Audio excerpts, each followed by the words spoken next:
세례 요한의 탄생 이야기하고 예수님의 탄생 이야기는 굉장히 유사한 게 많이 있습니다. 앞에 보이는 그림은 얀반 에이크의 세례 요한의 탄생과 관련된 그림이죠. 좀 부유한 집안의 모습이에요. 거기서 세례 요한이 태어난 것처럼 지금 이제 그리고 있는 거죠. 엘리사벳이 막 태어난 세례 요한을 지금 산파한테 건네주는 건지 받는 건지 지금 그런 장면이 있죠. 근데 아기한테 지금 후광이 있잖아요. 후광이 있습니다. 특별한 아이라는 뜻이라고 할 수 있죠. 그 옆에 보면은 지금 산실에 들어오지 못하는 사가랴가 그 전실이라고 해서 방 안에 있는 방이거든요. 그 방 안에 있죠. 방 안에서 지금 책을 보고 있는 건지 아니면 무슨 글을 쓰고 있는 건지 좀 그렇게 앉아 있습니다. 사가랴가 지금 말을 못하고 있는 모습을 지금 그리고 있는데, 왜냐면 천사의 말을 믿지 않아가지고 말을 못하게 된 거잖아요. 예수님이 태어났을 때 가브리엘이 마리아와 요셉을 찾아가서 수태고지했잖아요. 아이를 낳을 것이다. 근데 똑같이 세례 요한의 탄생을 앞두고도 그 아버지와 어머니를 찾아가서, 아니 아버지죠. 아버지 사가랴를 찾아가서 수태고지를 합니다. 아이가 태어날 것이다. 그런데 그때 아버지는 믿지 않았죠. 믿지 않는 바람에 그에 대한 징계의 벌이라고 할까요? 그것 때문에 아버지가 그때부터 말을 못하게 된 거죠. 근데 성경을 보면은 사실 천사나 하나님이 뭔가를 고지했을 때 그것을 믿지 않았던 사람들이 종종 등장합니다.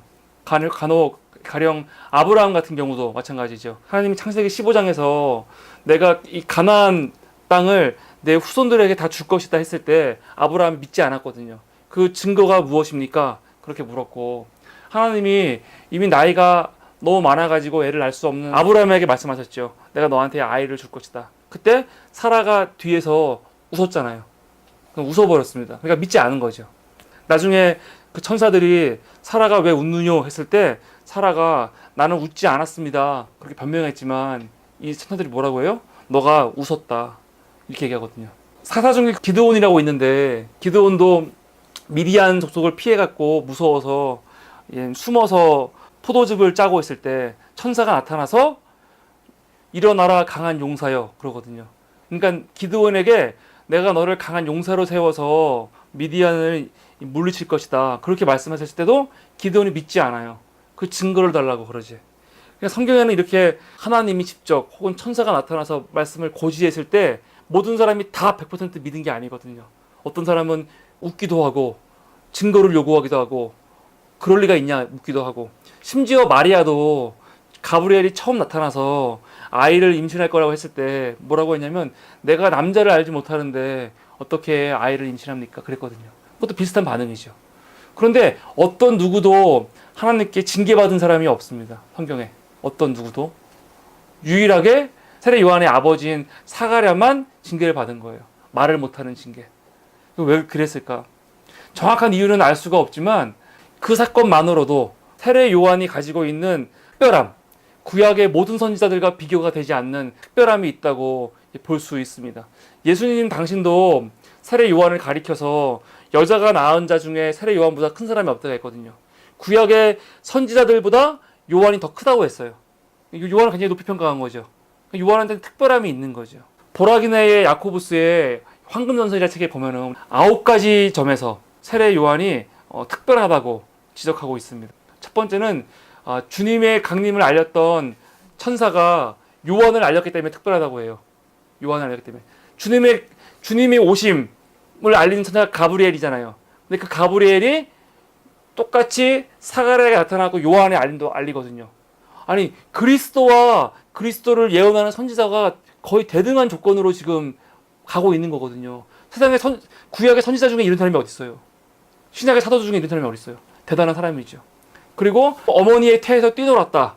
그런 표현이 있기 때문에 요한이 특별하다고 하고, 또 하나는 주님의 어머니께서 그를 땅에서 들어 올렸다. 이거는 성경에 없는 부분이에요. 성경에 없는데 마리아가 엘리사벳을 찾아가잖아요. 찾아가갖고 만난다고요. 엘리사벳이 임신 한 6개월쯤 됐을 때, 그리고 마리아는 막 임신했을 때 마리아가 엘리사벳을 찾아갔을 때 엘리사벳의 뱃속에 있던 세례 요한이 막 뛰놀잖아요. 기뻐하면서. 마리아의 태 속에 있는 예수님을 알아보고 뛰어났다는 기록이 있단 말이에요. 그래서 요한이 특별하다는 거죠. 애일 때부터 알아본 것들. 보지도 않았지만.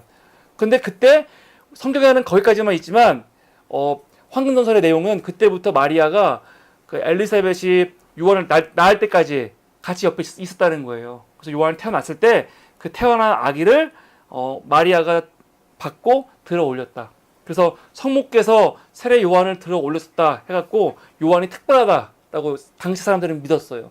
그래서 그림들에 보면은 그 마리아가 세례 요한을 들어 올리는 모습들, 그런 것들이 많이 등장합니다. 또 하나는 세례 요한이 아버지의 혀를 묶었다. 그러니까 아까 요한이 태어남을 믿지 않았잖아요. 그것 때문에 사가랴의 입이 묶인 거잖아요. 그러니까 이게 세례 요한이 갖고 있는 특별함이라고 얘기하는 거죠. 또 하나는 세례 요한이 자기의 손가락으로 그리스도를 가리켰다 하는 거예요.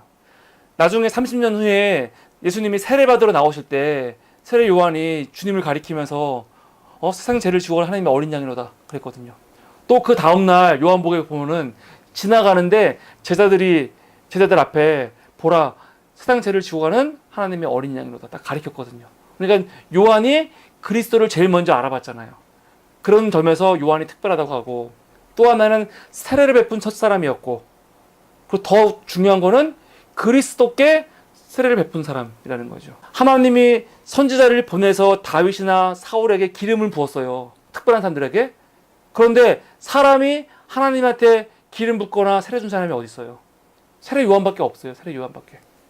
세례 요한도 그게 얼마나 황당한 행동인지 알았기 때문에 예수님한테 내가 세례를 당신께 받아야 하는데 당신이 나한테 세례를 받습니까? 하면서 거부했을 때 주님이 세례를 주라고 했잖아요. 그래 아버지의 뜻이 이루어진다 하면서 세례를, 예수님도 너가 나한테 세례 주는 게 마땅하다 인정하셨거든요. 또 그리스도께서 모든 사람들보다 세례 요한을 칭찬하셨단 말이에요. 여자가 낳은 자 중에 이 사람보다 큰 사람이 없다. 그리고 마지막으로 림보, 지옥의 변방을 림보라고 했는데 지옥에 있는 영혼들에게 그리스도의 오심을 세례 요한이 예언했다고. 당시 사람들은, 중세 때는 이게 사람들의 팽배한 믿음 속에 있었던 거죠. 그런 면에서 세례 요한이 특별하다라고 했습니다. 4세기 때의 동방교부이면서 유명한 신학자인 요한 크리스톰이 세례 요한에 대해서 했던 말이 되게 중요해요. 이걸 한번 보겠습니다. 선지자가 하나님으로부터 선물을 받는 것이 타당하다. 그러나 세례의 선물을 하나님께 드리는 것이 선지자에게 속한 일인가? 선지자가 하나님에 대해 예언하는 것이 타당하다. 그러나 하나님이 선지자에 대해 예언하는 것이 타당한 일인가? 모든 선지자들이 그리스도에 대해 예언했다. 그러나 그 누구도 선지자에 대해 예언한 사람은 없었다. 그러나 요한은 그리스도에 대해 예언할 뿐 아니라 다른 예언자들이 또한 요한에 대해 예언했다. 그들 모두가 말씀을 전하는 자였는데 요한은 소리 그 자체였다. 더욱 말씀에 가까웠고 그리스도와 더욱 가까웠으나 그리스도는 아니었다. 모든 구약이 예수 그리스도를 예언하고 있고 가리키고 있잖아요. 그런데 예수 그리스도 외에 일개 선지자나 다른 사도들을 예언하는 본문은 없단 말이에요. 그런데 요한 같은 경우는 이사야서에서 광야에서 외치는 자의 소리인 세례 요한을 예언했죠.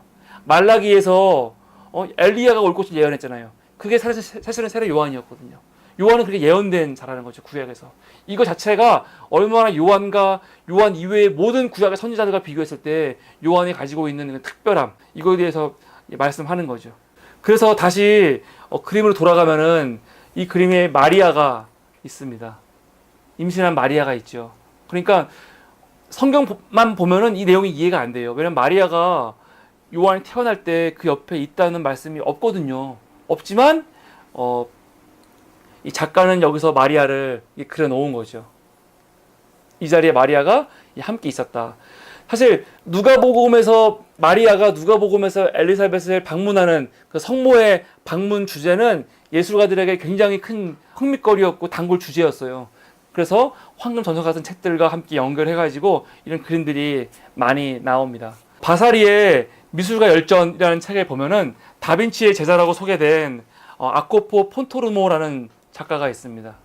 이 작가는 이 매너리즘의 대표적인 작가예요. 매너리즘이라는 건 뭐냐면 당시 이제 화풍인데 이제 르네상스에서 바로크로 넘어갈 때 이 이탈리아에서 나타난 굉장히 특이한 미술 양식이에요. 그래서 원근법도 완전히 왜곡해서 보여주고 이 복잡한 구성에 왜곡된 형태에 조화도 잘 되지 않고 뭔가 어색한 인간의 비율도 굉장히 어색한 비율이에요. 저거는 지금 9등신, 10등신의 비율이거든요. 사람의 비율이 일반적이지 않은 좀 길쭉한 비율이잖아요. 그러니까 좀 그런 대표적인 작가인데 여기서도 지금 보면은 사가랴가 지금 이름을 적고 있는 게 보이죠. 저 이름이 뭐라고 적었을까요? 요한이라고 적은 거죠. 요한이라고. 그리고 그 앞에 한 여인이 세례 요한을 안고 있단 말이에요. 그럼 저 여인이 누구일까? 잘 모르겠지만 마리아일 수도 있는 거고 아니면 산파일 수도 있는 거예요. 그렇게. 근데 이 그림들을 보면 내가 아직 발견하지 못한 게 있는데 여기 말고 간간히 그림들을 보잖아요. 그러면은 뭐 멀리서 이렇게 훔쳐보는 여인이 등장해요. 근데 그 여인 정체를 모르겠어. 근데 그 여인이 굉장히 많은 그림에 등장을 해. 그래서 그것도 아마 당시에 있던 외경이나 어떤 문서와 관련된 그림일 것 같은데 그걸 아직 찾지를 못했어요. 발견하게 되면 나중에 한번 꼭 보고 싶어요. 왜냐면 이 세례 요한의 탄생 그림에 꼭 어디서 멀리서 이렇게 훔쳐보는 여인이 등장하는 게 너무 신기한 거예요. 여기서 등장하죠. 이 그림에도. 그러니까 이 그림에도 등장하잖아요. 그러니까 저 여인 정체가 뭘까? 근데 여기에만 등장하는 게 아니야. 여기에만. 이게 너무 신기해요. 직접 보면은. 근데 누군지 모르겠어요. 아직 책들에서 내가 못 봤어요. 누군지. 근데 뭔가 있을 것 같은데 우연히 그린 건 분명히 아닐 거예요. 뭐가 있을 것 같은데 그걸 모르겠어요. 그리고 또 같은 작가의 마리아의 방문이라는 그림 보면은 이 그림만 봐도 이 작가가 정말 특이한 작가예요. 왜냐면 지금 마리아하고 엘리사벳이 만났죠. 이 뒤에 있는 사람들은 누구 같아요? 이 뒤에 있는 사람도 마리아와 엘리사벳이에요. 이 옆으로 그려져 있는 그 사람들을 똑바로 그렸을 때 그 사람들인 거야. 그러니까 지금 같은 공간에 같은 사람을 두 명씩 그린 거예요. 좌측, 이 옆에서 보는 모습과 앞에서 보는 모습을. 굉장히 특이한 구성이죠. 그러니까 이제 야코포 폰토르모 같은 경우는 굉장히 좀 특이했던 재밌는 작가죠. 오히려 굉장히 현대적이지, 지금 봤을 때는요. 세례 요한과 관련된 말씀이 이제 마가복음에 등장합니다.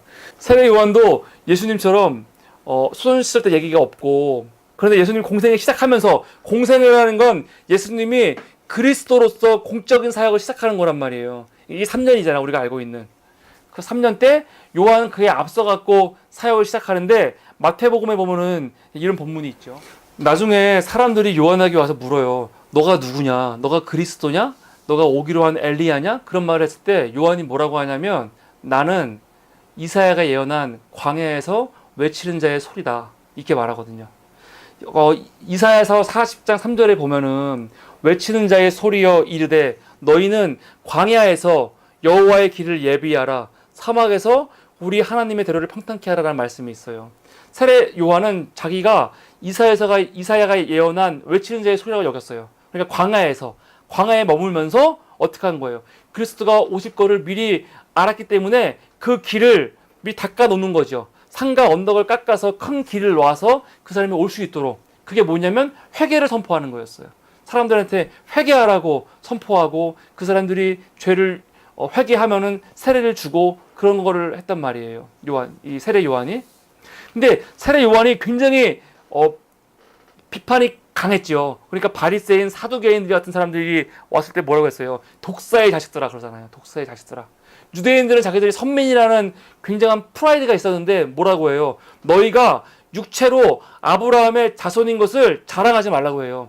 왜냐하면 하나님이 원하시면 저 돌들도 아브라함의 자손이 되게 할 수 있다 그러거든요. 그러니까 육체로 묶여있는 건 아무것도 아니라는 거죠. 이까진 거에 조상들의 하나님과 조상들의 언약에 빌붙지 말라는 거예요. 하나님과 너희 관계가 바로 서야지 중간에 너희 아버지, 너희 어머니, 너희 조상들, 아브라함 필요 없다는 거죠. 그러니까 비판을 강하게 하거든요. 그러면서 지금 오늘 방금 읽은 본문 12절에 보면은 손에 키를 들고 자기의 타작마당을 정하게 하사 알곡은 모아 곡간에 들이고 쭉저기는 꺼지지 않는 불에 태우시리라. 마지막 심판을 얘기하시는 거거든요. 그러니까 메시아가 기다리고 있는 메시아, 그러니까 세례 요한이 기다리고 있는 메시아, 세례 요한이 생각하는 앞으로 오실 그리스도, 최후의 심판자의 모습은 어떤 모습이에요? 사람들을 심판해서 진짜와 가짜를 구별해서 진짜한테는 진짜는 따로 알고 모아서 곳간에 두고 가짜들은 다 불에 태워버린다는 거 아니에요. 심판하시는 하나님이에요. 그러니까 정확히 알아야 되는 게 세례 요한이 기다리고 있던 메시아, 외치는 자의 소리잖아요. 소리로서 준비하고 있는 메시아는 고난받는 메시아가 아니에요. 심판자 메시아, 악을 심판하고 정의를 바로 세우는 그 메시아를 기다리고 있는 거예요. 요한은요. 그러니까 요한이 나중에 예수님에 대해서 막 마음에 갈등이 일어나가지고 오실 당신이 맞습니까? 그런 고민을 하거든요. 감옥에서. 왜냐하면 심판자이고 강한 그리스도가 옷을 써야 되는데 예수님의 행동은 뭐예요? 뺨을 때리면 돌려대고 오리를 가져가면 심리를 가고 속옷을 달라고 하면 겉옷까지 줘라. 그러니까 너무 당황스러운 거죠. 그러니까 예수님 주변에 많은 사람들이 예수님을 보면서 실망을 한 게 우리가 기다렸던 메시아는 이런 메시아가 아니고 우리를 로마의 압제에서 해방해야 줄 메시아가 오실 줄 알았는데 이분은 그런 분이 아닌 거죠. 그래서 주변 사람들이 많이 실망했는데 사실은 세례 요한도 그 사람들 중에 한 명일 수 있는 거죠. 요한이 기다렸던 메시아는 그런 메시아인 거예요. 근데 구약의 메시아는 단순히 심판하는 메시아만 있는 게 아니거든요. 이사야서 53장에 우리 때문에 찔리고 상하는 고난받는 메시아가 예언되어 있는데 이 당시의 사람들은 누구도 고난받는 메시아에 대해서 집중하지 않고 오로지 심판자 메시아만 보고 있는 거죠. 근데 요한의 메시지는 지금 보는 이렇게 광야에서 막 선포하고 예언하는 이런 메시지, 지금 보이는 그림에서와 같이 피터 브릴의 새 요한의 설교인데 사람들 모아놓고 막 설교하잖아요. 이런 대부분의 내용은 지금 말한 심판자 메시아를 기다리면서 하는 회개에 대한 촉구, 그런 예언이었다는 거죠. 근데 사람들이 요한에게 물었어요. 너가 오실 그분이냐? 너가 예언된 그 선지자냐? 네가 엘리야냐 했을 때 아니라고 했거든요. 자기는 광야에 외친 자의 소리지. 근데 예수님은 세례 요한이 엘리야가 오기로 하지 않았냐? 바로 이 사람이다 그랬어요. 그러니까 세례 요한은 구약에서 예언된 엘리야가 맞아요. 맞는데 세례 요한은 그걸 알고 있어요, 모르고 있어요? 모르고 있는 거죠. 본인은 모르고 있지만 본인은 구약에 예언되어 있던 엘리야가 맞는 거예요. 주님이 증언했잖아요. 그러니까 이럴 수 있다는 생각이 들어요. 아, 하나님이 지금 저한테 그리고 여러분들한테 어떤 마음이 있으세요. 그리고 우리한테 뭔가를 맡기셨어요. 너는 이런 일을 할 사람이야 라고 했는데 우리들은 모를 수 있죠. 세례 요한도 모르는데 자기가 엘리야인 걸. 하지만 알고 모르고가 중요한 게 아니라 세례 요한은 자기가 엘리야인 걸 몰랐지만 충실하게 엘리야의 사명을 감당했잖아요. 사명을 감당했다고요. 그리고 나서 세례 요한이 죽은 다음에 혹은 그 전에 죽기 적전에 예수님이 사람들한테 저 요한이야말로 엘리야다 얘기하는 거죠.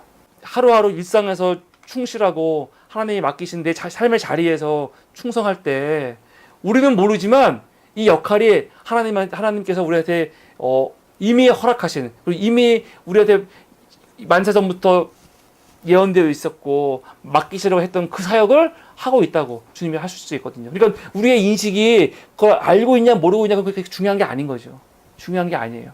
우리의 일생의 자리에서 얼마나 우리가 하나님 앞에 충실하게 하고 있는가, 자기 일을 충실하게 하고 있는가, 부끄럽지 않게, 그게 중요한 것 같은데. 근데 이 그림에서 보면은 요한이 지금 낙타 옷을 입고 있잖아요, 그렇죠? 근데 사실은 저렇게 전신을 다 가린 옷보다 더 유명한 거는 지금 산드로 보티첼리의 바르지 제다나에서 보이는 이런 그림이에요. 요한이 옷을 입고 있고 지금 막대기를 들고 있죠. 근데 막대기가, 요한이 들고 있는 막대기는 항상 십자가 막대기예요, 거의. 그리고 요한 옆에는 항상 양이 있어야 돼요. 그림 보면서 이 사람이 사도 요한 맞아? 헷갈릴 때는 딱 두 가지 징표예요. 하나는 십자가로 된 나무를 들고 있던가, 아니면 어린 양이 앞에 있던가. 이 양이 왜 있을까요? 세례 요한이 이 땅에 온 이유가 뭐예요? 이 어린 양을 위해서 온 거잖아요. 이 어린 양의 길을 예비하기 위해서. 십자가를 지실 그리스도의 길을 준비하기 위해서 이 땅에 온 사람이잖아요, 세례 요한이. 그러니까 양과 이 십자가 모양의 나무가 항상 옆에 있는 거고. 이 그림에 보면은 또 반대쪽에 있는 사람은 누구 같아요? 한쪽은 세례 요한이고 한쪽은 사도 요한이에요. 사도 요한. 사도 요한인데 왜냐면 사도 요한은 지금 성경과 펜을 들고 있잖아요.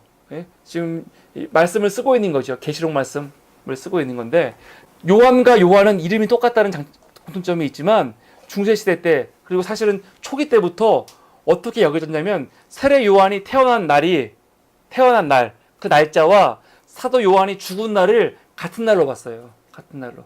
그러면서 세례 요한과 사도 요한은 굉장히 많은 사람들에게 비교의 대상으로 여겨졌어요. 누가 더 능력이 있냐? 누가 더 훌륭한 사람이냐? 라이벌 같이. 그러니까 이런 그림에도 같이 등장하는 거예요. 여기에 베드로가 들어갈 수도 있고 바울 들어갈 수도 있잖아요. 그런데 왜 굳이 사도 요한일까? 그러니까 사도 요한과 세례 요한이 당대 사람들에게 굉장히 같은 선상에서 비교의 대상이었다. 그런 거를 알 수 있는 대목이죠. 라파엘로 같은 경우는 검은 방울새의 성모자라는 그림에 세례 요한과 예수님의 아기 모습을 그렸는데 세례 요한을 어떻게 그렸어요? 낙타 옷을 입고 있는 옷을 그렸잖아요. 낙타 옷을. 그러니까 세례 요한이 앞으로 어떤 사람이 될지 상징적으로 다 보여주고 있는 거죠. 그렇죠? 그리고 예수님한테 이 세례 요한이 지금 뭔가를 주고 있죠. 뭘 주고 있는 것 같아요? 뭘 주고 있죠? 새를 주고 있는 거예요. 새요. 이게 되게 중요합니다. 저 새가 검은 방울새예요. 검은 방울새가 어떤 새냐면 검은 방울새는 가시나무를 먹는 새로 알려져 있어요. 가시나무의 가시를 먹는 새. 전설에 의하면 그리스도가 가시면류관을 썼을 때 그 머리에 박힌 이 가시들을 검은 방울새가 와가지고 이거를 뺏어 먹었다. 이렇게 알려져 있거든요. 그래서 당시 사람들에게는 검은 방울새가 어떤 상징이냐면 예수 그리스도의 고난과 순환, 십자가의 상징인 거예요. 그럼 여기서 지금 세례 요한이 이 방울새를 아기 예수한테 주고 있잖아요. 그러니까 예수가 지금 어떻게 하고 있어요? 굉장히 고독한 눈빛으로. 그림 보여요? 고독한 눈빛으로 이 새를 쓰다듬고 있고 받고 있죠. 이 그림 너무 웃기지 않아요? 우리가 볼 때. 그러니까 지금 벌써부터 이 그림 안에 담겨 있잖아요. 그리스도의 순환을 준비하는 세례 요한의 메시지와 그걸 담담히 받아들이기로 하는 그리스도의 마음이 있어요. 그런데 성경에는 그리스도의 순환을 상징하는 상징들이 여러 가지가 있어요. 그 중에 하나가 레오나르도 다빈치가 그린 카네이션을 든 성모자에서 알 수 있는 건데 여기 보면은 지금 마리아가 아기를 안고 있고 카네이션 꽃을 들고 있잖아요. 근데 지금 아기가 어떻게 하고 있어요? 그 카네이션을 집으려고 지금 손을 내밀고 있잖아요. 카네이션은 어떻게 알려져 있냐면 성모 마리아가 십자가에 달린 예수 그리스도 자기 아들을 보면서 너무 슬퍼하고 눈물을 흘리는 거죠. 피눈물을. 근데 그 눈물에서 피어난 꽃이 붉은 카네이션이다. 그렇게 전설적으로 퍼지고 있었단 말이에요. 사람들이 카네이션은 마리아의 눈물에서 피어난 꽃, 그러니까 그리스도의 순환을 상징하는 거예요. 순환을. 그러니까 그림을 볼 때 이런 상징의 표시들을 많이 알면은 왜 그리스도가 저 꽃을 받으려고 두 손을 내밀고 있을까 이런 걸 알 수 있는 거죠. 그리스도는 주님은 우리를 위해 고난을 지시는데 억지로 지신 게 아니고 본인이 기꺼이 지신 거죠. 기꺼이. 물론 고민이 있죠. 그러니까 겟세마네에서 아버지 이 잔을 내게서 옮기옵소서 하실 수만 있다면 그러나 나의 원대로 마옵시고 아버지 뜻대로 하십시오. 얘기했잖아요. 기꺼이 지신 그리스도의 모습이 이런 그림에 담겨 있다고 할 수 있습니다. 또 아까 다시 라파엘로 그림으로 돌아가서 이 그림을 보면은 그 세례 요한이 옷 옆에 지금 그릇을 달고 있어요. 그릇을 달고 있어요. 이 그릇은 훗날 예수님한테 세례를 주잖아요. 요한이 세례를 줄 것을 상징하고 있는 거죠. 우리가 다음 주에 이제 그 세례 장면을 할 건데 세례 장면만 따로 우리가 한 주를 해야 되기 때문에 지금은 그 전에 요한 얘기를 하는 겁니다. 그러니까 요한이 이 땅에 온 진짜 이유는 뭐냐면 그러니까 구체적인 이유를 하나 들라고 하면 그거는 세례 사건이에요. 세례 사건. 예수님한테 세례를 주기 위해서 사실은 요한이 여기 등장한 거예요. 이 세례 사건으로 인해서 세례 사건이 할 때 어떤 일이 벌어져요? 성자 예수님께 세례 줬죠. 그때 성부 하나님이 이른 내 기뻐하는 자, 사랑하는 아들이다 말씀하시죠. 또 성령님이 비둘기같이 임하시잖아요. 그 자리에 성자와 성령과 성부 삼위일체가 다 함께 자리에 함께하는 거잖아요. 그러니까 세례 요한이 세례 주는 그 자리가 굉장히 중요한 자리예요. 굉장히 중요한 자리. 하늘이 열리는 자리. 그리고 그리스도가 공생애를 시작하는 자리가 되는 거죠. 그러니까 아주 중요한 사건인데 그 사건을 연 사람이 누구냐면 결국은 세례 요한인 거예요. 세례 요한이 이것 때문에 온 거기 때문에 그만큼 중요하기 때문에 이 그림에서도 그리스도의 수단을 상징하는 검은 방울새와 함께 옆에 보면은 세례를 상징하는 이 그릇을 담고 있다. 그것을 알 수 있죠.